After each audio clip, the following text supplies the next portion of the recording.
CB Tech Stuff. In case the top box doesn't give it away, what is in this box is not a pair of muck boots, no. The last several months, during all the chaos of COVID and the elections and all that, I managed to collect enough parts to build an AR type rifle. Not just any type of AR type rifle, it's an AR-10, DPMS style AR-10 308 rifle, but it's not going to be in 308. It's going to be in 6.5 Creedmoor. This is the scope I bought for it. I picked this up on eBay. I think it came out to like $289. Paid a little more than I wanted to, but only because of eBay's stupid tax system that they implemented a couple years ago. That's a rant for another day. This is the Vortex Diamondback Tactical, a step up above the regular Diamondback. It's a 4-12x40 with the VMR1 MOA reticle, which is a BDR style reticle, which I really like. It's like mil dots but enhanced. There's all the other specs there: 1-inch tube, almost 4 inches of eye relief, a nice field of view at 100 yards. I reviewed a lot of scopes. I have spreadsheets I can show you, and I probably will show you later at the end of the video. Just show you what all I did comparing parts and all that. I had to do a ton of homework, talked to a bunch of people on Reddit and other forums. Hunted around for parts for a while. Had to resend and sell off trade parts that I bought were the wrong ones. It's one of those things where you really gotta do a lot of your own research. So, this is everything in the box. First off, scope mount, Vortex Sports Series cantilever mount. I did test fit the scope in it. It should work perfectly. I was going to use the other, I think the Hunter rings, but they sat too low with that scope, so I couldn't use them. Ended up selling those on eBay. Of course, I've got the Aero Precision bolt carrier. This is the phosphate coated one. These are very hard to find, or at least they were about a month and a half ago. For a decent price. It took me a while hunting around just to find that. I managed to snipe up one of these from Aero's own website. The M5 lower receiver. Stripped. I wanted a full one, but they were never in stock, so I ended up selling for a stripped one. I was going to get the gun put together anyway, so I figured I might as well get a stripped one. I wanted to put the whole thing together myself, but I didn't like the tools and the time. I'd rather have a professional do it, which I'm probably going to have done tomorrow. I got 2 mags. This one was open when I bought it from the Academy. These were the last 2 at the Academy when I bought them. Some Magpul 10 rounders. I know, they're not 20s. They're bigger, but hey. This gun's going to be primarily used for deer and hog hunting and, well, maybe occasional long-range blinking. Considering the price and availability of 6.5 Creedmoor ammo these days, I'm planning to conserve ammo as much as possible. I know, highly counterintuitive. So, 2P Mag 10s, Gen 3. Oh, fun fact about ARs I learned. I was comparing parts and rifles to Rock River Arms. Their AR-10s use FAL, F-A-L, mags. Weird, right? It's also worth noting that with AR-10 308 configuration battle rifles, there are 4 or 5 different configurations for the 308 caliber because there's no set military, there's no mil-spec, like there's M4 AR-15. Very confusing, especially when you're buying handguards and uppers. I actually messed up and bought an Armalite pattern upper from a guy who had a bunch of parts, because the original Aero upper receiver I had bought, not this one, but the one I had bought originally, was their enhanced upper, which only uses their proprietary M5 compatible handguards. while those receivers are widely available, the handguards are not. I learned that the hard way. It's been like 2 months trying to find a handguard before I just gave up and sold the upper and tried to hunt down another upper, which was another battle itself, and I finally wound up with this one. And this is just a kit of some quick disconnects for sling. They're M-lok. I should note I was looking for an M-lok stock specifically, and I wound up, after fighting with Optics Planet and giving up on them, even though I actually could get the handguard from them later on, I ended up getting this one off Gunbroker. Off of this seller named AR-15 Discounts, I think. No brand, but it's pretty nice design, pretty solid. It's supposed to be M-lok, supposed to be high profile. I like it better than the AIM Sports one I actually got from Optics Planet. I'm still trying to sell that one. This one doesn't come with the tools like the Optics Planet one, but it does come with the barrel nut. The Allen screws are already inside. It's solid. I'm gonna give it a shot. I'm trying to build a budget rifle that's gonna last me a while and that I can also steadily upgrade. Load parts kit and pistol grip.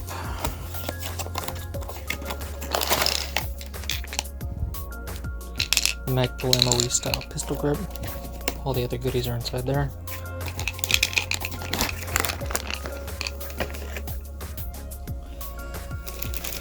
And this is a mixed bag of stuff. Firstly, I bought an Omega buttstock kit. Yeah, I know Omega's not great. They're Chinesium, basically.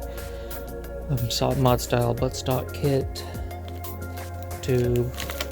It came with the spring and buffer, but they were AR-15 spec, so I had to order 308 spec spring and buffer tube from Aero. Just put all the Aero stuff in that spot. To make that work, also came with that nut and this thing.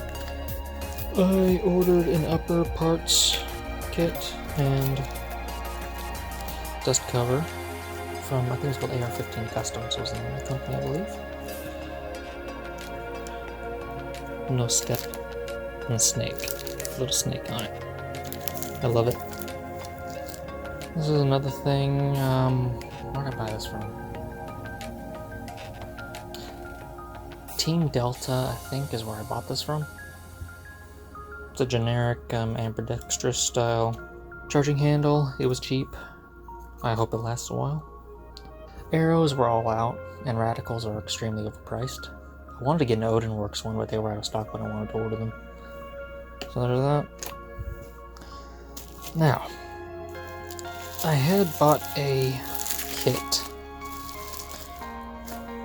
Another Omega kit. Well, it was an Omega Bear Creek kit. I forget where it was from. Daniel Defense, I think, was where I ordered that from. It came with the barrel, muzzle, and gas tube and pin, gas block for everything else on the front. That whole part, I think, was $300 or $400 for all this. So I saved about $200 doing that. So you can buy like a Criterion barrel, which I might do a little further down the line. I actually want to open up this barrel. I haven't looked at it yet. Alright, it came with this thing on it. It's a pretty heavy profile barrel. It's pretty heavy too. And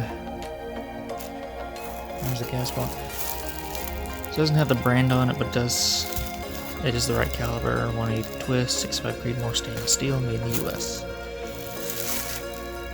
Just give you a good look there. The only thing I'm worried about with this barrel is how heavy it is, and whether or not it's going to fit inside that handguard with the gas tube. Anyway, I just wanted to show you guys all these parts that I have accrued since, let's say November. It's currently March. I got the last of these last month. Hopefully, in the coming months, I'll be able to go shoot this thing. Whenever it gets back fully assembled, I will give you guys an update.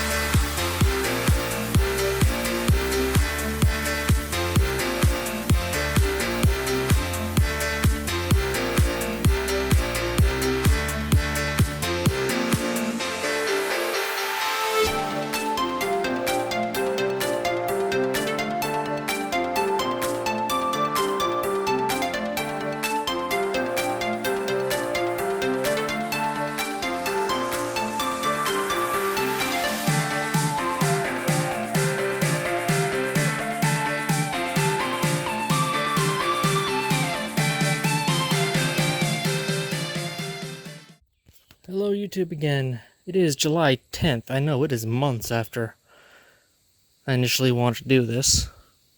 Weather, scheduling, all that fun stuff has been hectic. So, I'm out here where we normally deer hunt. This is actually about where we usually set up camp. Out in the woods. It's on private land. Got my AR. Got a flashlight attachment on it now, by the way. I'm about to do some test shooting. See how well it cycles and see how accurate it is. That target's about 50 yards. Kind of using the tailgate of my truck as a shooting bench. Got some ammo, gun oil because I probably need to oil it. It's a good binocular, so I don't have to get up every 5 seconds. And I'm mostly going to be shooting this Hornady match. These are ELD match 140 grain soft points, or I guess they're ballistic tips. I got like 4 boxes of that stuff, so I might as well use it first. I bought it specifically for target practicing. I've got a whole nother ammo box of ammo for hunting. That's got lead core soft tips. Let's get the show on the road.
Alright, that's the whole mag. I shot the first one off camera. Let's go see how we did. Okay, so this right here was the first shot I took off camera.